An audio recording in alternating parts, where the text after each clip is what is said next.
pleasant day to everyone. My name is Mrs. Candy Hazel S. Kylo from Adalberto S. Legazpi Integrated High School.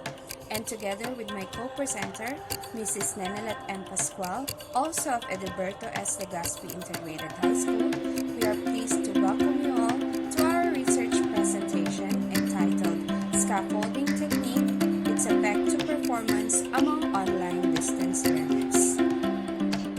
Pursuant to the DepEd Order Number 18, Series of 2020, or the Policy Guidelines for the Provision of Learning Resources in the Implementation of the Basic Education Learning Continuity Plan, or the BELCP, in reference to DepEd Order Number 21, Series of 2019, or the Policy Guidelines on the K-12 Basic Education Program, schools are assigned to deliver and utilize alternative delivery modules and its corresponding learning resources that are responsive to the need, context, circumstance, and diversity of learners. Students under the online distance learning use the DepEd LMS, or the Learning Management System, a software that allows students to access activities that they needed to go through. Teachers can monitor if the activities have been completed, grade submissions, and conduct online quizzes to assess comprehension in conditions where face-to-face classes are not allowed. Though online distance learning modality has an ease, it also has its own share of problems as well. Some students are still having difficulty in answering their activities appropriately.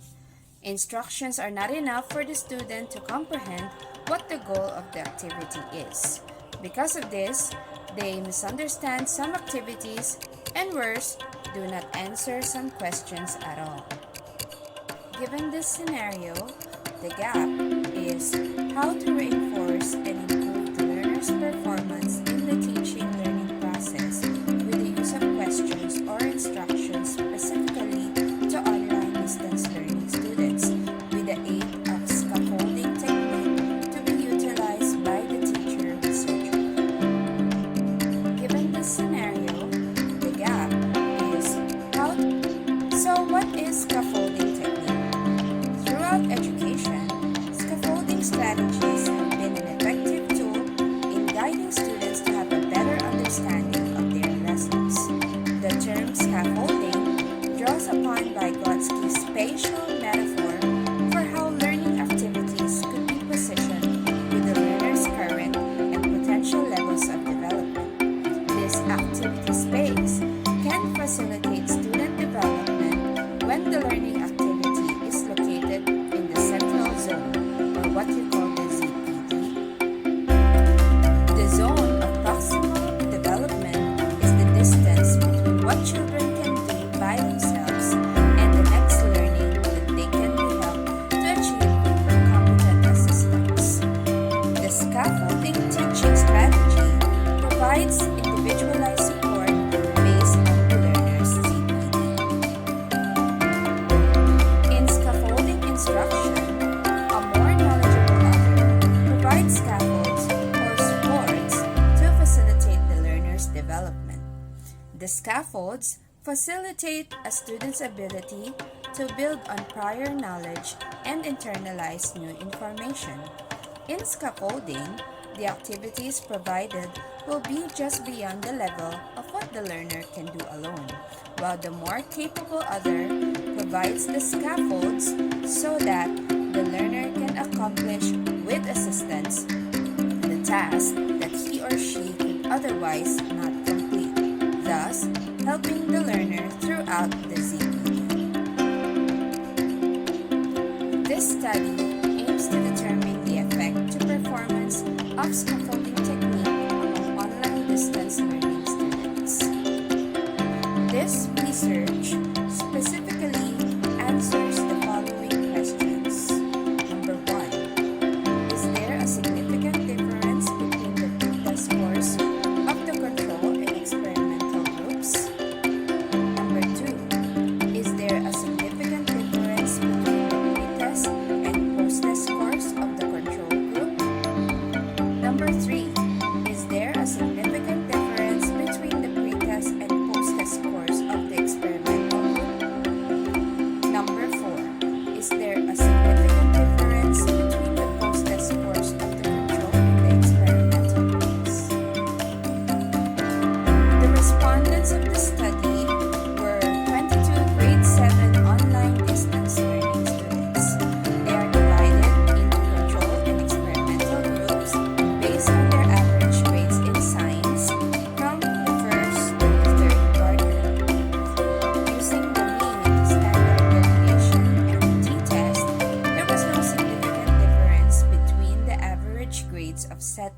and set B students. Therefore, they were proportionately group learners. These learners are all studying at Edelberto S. Legazpi Integrated High School of the City Schools Division of Dasmariñas, school year 2020-2021. The following are the results and discussion of the analysis from the gathered data. First, the previous scores of the control and the experiment do not differ significantly. This is proven by the computation shown in the table. The t-value of the previous scores of the experimental and control group is 0.9 with a p-value of 0.600, which is greater than or level of significance of 0.15. This indicates that the two groups were comparable at the start of the experiment.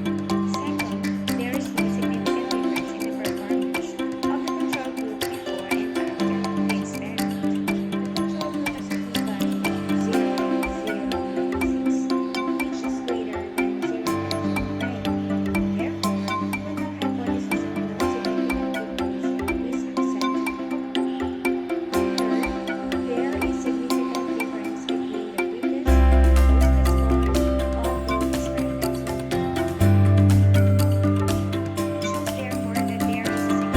the performance of the experimental group since it has a p-value of 0.006, which is less than 0.05. There is a significant difference in the performance of the experimental group after the control. This implies that the performance of the group exposed to scaffolding technique has a significant increase, and it shows that the experimental group performed better. Our last finding is there is a significant difference in the post-test scores of the control and experimental groups. Again, the t-test for independent samples was applied to find out the comparability of the post-test scores of the two groups. Based on the computation shown in table, there is significant difference in the post-test scores of the control and experimental groups since it has a p-value of 0.027, which is lesser than 0.05. This indicates that the experimental group exposed to scaffolding technique is performing better than the control group. This confirms the study of biomedical, sorting, and subanti.